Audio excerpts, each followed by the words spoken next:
Olá, meu nome é Osnilson Rodrigues Silva, eu sou professor. Atualmente eu trabalho em um colégio de ensino médio como professor de filosofia e também na universidade, no Centro Universitário Católica do Tocantins, aqui em Palmas, capital do Tocantins. Eu sou mestre em Direitos Humanos e neste momento estou como aluno do programa de doutorado em Educação pela Universidade Católica de Brasília. Bom, a minha rotina de aula, ela não mudou em função da pandemia. Eu continuo dando aula no meu horário normal. O que mudou foi a maneira dessa aula. Nós estamos utilizando no ensino superior o Google Meet. No ensino médio, por enquanto, a instituição resolveu dar férias coletivas, que vence agora no final de abril. Teremos sim aulas mediadas pelas tecnologias nos próximos dias, mas os detalhes ainda eu não tenho. Mas no ensino superior, uma ferramenta que estamos utilizando para poder gerar a interação com os alunos é o Google Meet. Além do Google Meet, nós também utilizamos o Google Sala de Aula. A instituição tem um convênio com o Google for Education e a gente tem então o acesso para essas ferramentas. O Google Meet, neste caso, permite até 250 participantes num encontro, numa reunião, e o Google Sala de Aula, os alunos já são incorporados nos cards, nas matérias, logo na sua matrícula. Por meio do Google Sala de Aula, eu lanço todos os materiais e atividades que os alunos irão resolver ao longo do período de aula. Eu potencializei o Google Sala de Aula por meio do Google Meet. E como que eu trabalho essas ferramentas, tá? O Google Meet, então, me permite dar a aula ao vivo. E para não criar uma condição maçante de aula, para poder criar pontos de interação, interatividade com o aluno, eu uso o Google Sala de Aula. No Google Sala de Aula, além de ter todos os materiais necessários que eu vou discutir durante aquele encontro, eu lanço algumas perguntinhas que são previamente estabelecidas, produzidas e que são programadas. É possível programar o horário que a perguntinha vai cair na tela para o aluno. O aluno, então, ele está online, comigo pelo Google Meet, mas também está acompanhando a aula pelo Google Sala de Aula. No Google Sala de Aula, ele tem acesso aos materiais. E lá no Google Sala de Aula, ele vai também resolvendo as perguntinhas que cairão em determinados momentos do encontro. Eu também estou utilizando, para aumentar a interação com os alunos, o formulário Google. E o formulário eu utilizo em dois momentos distintos. Eu preparo uma lista de teste via formulário Google no início da aula. Então eu começo a aula apresentando o que nós iremos trabalhar e já faço um diagnóstico com algumas questões por meio do formulário. Eu preciso saber se o aluno já tem um conhecimento prévio sobre o assunto e, principalmente, se ele já se apropriou das informações que eu disponibilizei na forma de materiais pelo Google Sala de Aula. O primeiro conjunto de questões, na forma de teste pelo formulário Google, me permite fazer esse diagnóstico.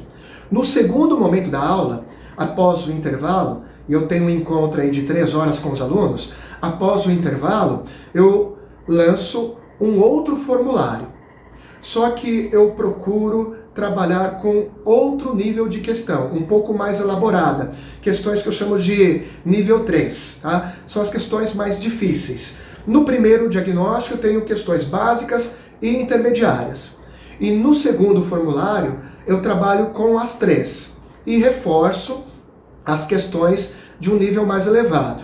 Mesmo porque o aluno já teve a oportunidade de tirar algumas dúvidas comigo durante a aula, nós já trabalhamos o conteúdo, eu desenvolvi algumas habilidades com eles em relação à informação que eu quero trabalhar.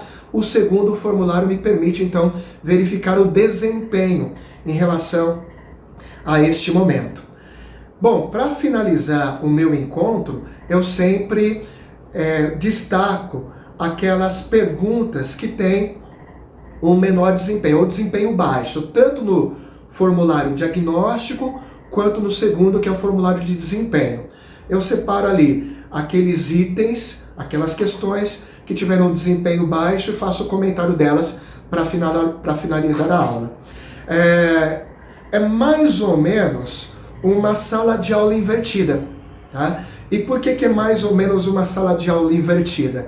Bom, é claro que eu trabalho com uma realidade de 50 e tantos alunos, mas eu procuro selecionar os materiais com antecedência e disponibilizar com antecedência. Uma diferença aí de uma semana, tá? Que é de uma aula para outra.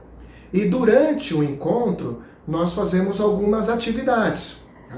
Eu tento tornar a aula um pouco mais prática, apesar de ter um momento também de exposição que é necessário, que eu vejo que é necessário, principalmente para tirar algumas dúvidas de informações que foram deixadas por meio do material. Bom, é dessa forma que eu trabalho, neste momento aí de pandemia, tá? Bom, como professor, neste momento, eu sinto que estou sobrecarregado, tá? Como é necessário criar condições para a manutenção da atenção e da interação com o aluno, eu preciso preparar a aula com muito mais intencionalidade do que eu já preparava. Eu tenho alguns esquemas, tenho também um bom banco de questões, eu tenho toda uma experiência, mas este momento, por incrível que pareça, eu me sinto sobrecarregado.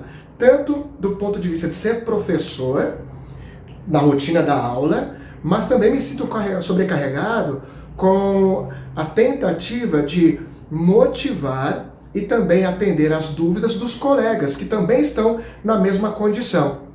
Eu trabalho com formação de professores na universidade também, e neste momento a demanda aumentou significativamente. Bom, a atenção do aluno, neste momento, ele tem total condição de sumir da aula. Por isso é necessário a gente criar uma estratégia para mantê-lo engajado. Eu acredito muito nessa história de engajamento. E o professor ele precisa criar estratégias para manutenção do engajamento. Bom, a gente trabalha muito voltado para o aluno que tem dificuldade, mas a gente precisa criar uma aula também que possa oferecer algum desafio para o aluno que tem facilidade, senão a gente perde os dois. Aquele que tem facilidade, porque vai ficar desinteressado. Aquele que tem dificuldade, porque a nossa linguagem ele não compreende. Portanto, a carga de trabalho para tentar pensar nessas realidades nesse momento aumentou demais. Bom, para finalizar, eu espero ter contribuído com o trabalho de vocês e meu contato é osnilson.rodrigues@gmail.com. Estou à disposição. Muito obrigado.